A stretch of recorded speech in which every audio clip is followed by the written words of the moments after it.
Army bands across the world are changing to support the needs of deployed troops and families back at home. With the war on terrorism, the need for rapidly deployable musical support is key to the Army Band's mission.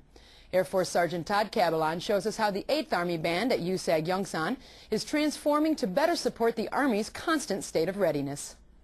The 8th Army Band is made up of 58 soldiers, each with their own expertise, equipment, and capabilities.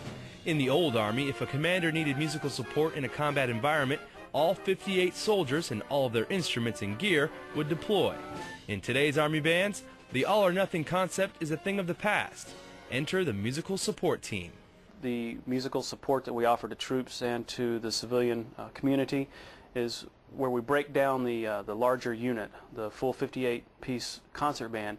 We can break it down into as many as 12 to 15 separate MSTs. The new MST concept creates a lighter, leaner, rapidly deployable band and gives bands the ability to perform a lot more missions using the same amount of personnel.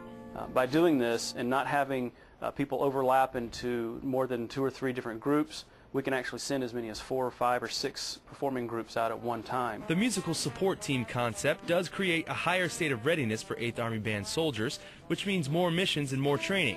But that doesn't mean the folks back home will suffer.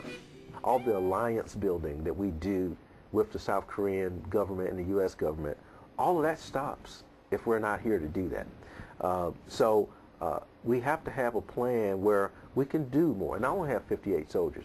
But man, I tell you what, you split them up into MSTs and you can really get the job done wherever you're going, in Iraq or Afghanistan or wherever the fight's happening in the world. We can go there and help the CG with that, but also make sure that that community relations that he worked so hard to establish is not lost because we took off. As the new Army's MST concept continues to expand the mission for these 58 soldiers, one thing remains. The sounds of the U.S. and Korean alliance will stay strong. Air Force Sergeant Todd Cabalon, Yongsan, Korea.